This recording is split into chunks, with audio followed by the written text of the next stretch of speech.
runs. I just put the Randy Walker exhaust on it, and here's the choke.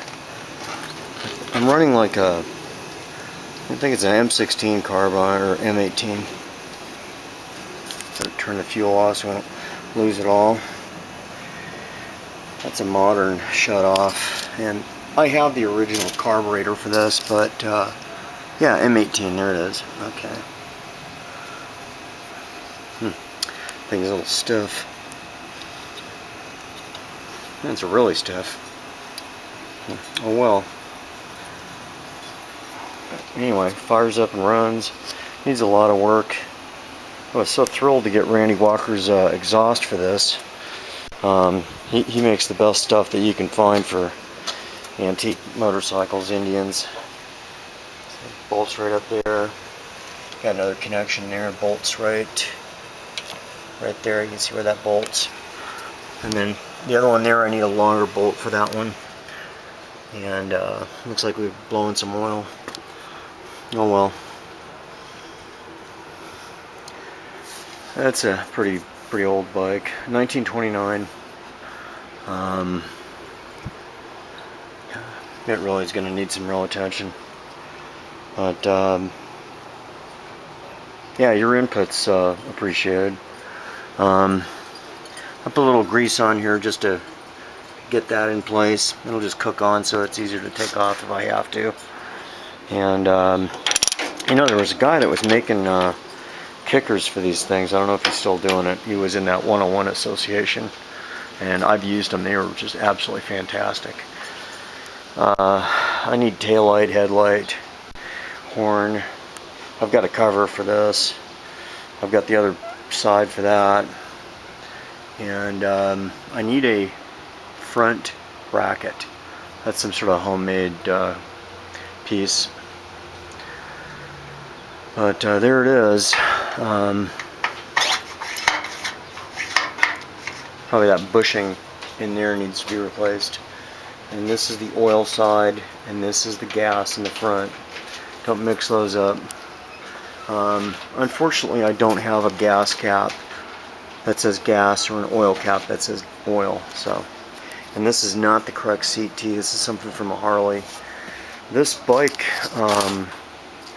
at one time was a wall of death bike. I had to replace the gas tank and a bunch of other parts. But it was used in California as a wall of death bike. I was just really thrilled to put that exhaust on. And Randy does just a first-class job. You can look him up on the internet, Randy Walker Machine. Everything for 101 Scouts and Chiefs and what have you. Just top shelf stuff.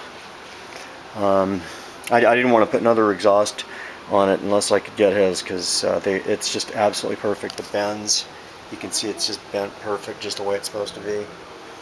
And I sound a little concerned about this blow-by here, so we'll investigate that.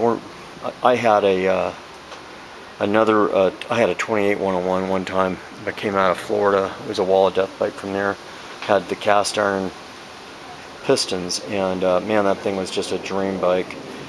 But I was younger and stupid and sold it. Should have just kept it. I had 12 of these at one time, and these 101s are just fantastic motorcycles.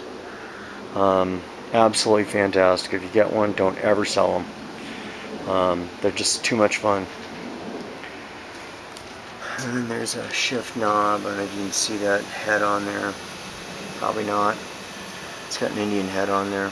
That's something from a later bike. It's coming together. I just thought I'd post that with it running and the exhaust on it. So gang, and I think this is a Splitdorf. That needs a total rebuild. Yeah, I need a battery box. That's a tray. I think I've got that piece, that sprocket. I need a pedal for that. It's just a neat old bike. I've got a cover for the M18 carb. I've got the original carb that Mike Molay rebuilt for me. He's just the guy for carburetors. If you need a carburetor, Mike Molay, M-I-L-A-Y. You can Google him. He's got all the carburetors and all the parts. He just does absolutely first-class work. I have a reservation about the Splitdorf mag. I think that it gets hot and it starts to expand and fail. But, until I really put some miles on this thing, I'm not going to know for sure. And remember, these are wet clutches. Do not run synthetic oil in them, because as you may know, synthetic oil, as it heats up, it increases its lubricating properties, so it cannot grab the discs. And it's a helical gear primary. But isn't that neat? Indian motorcycle. So, that's it for today. I think I've thoroughly scared my dogs, and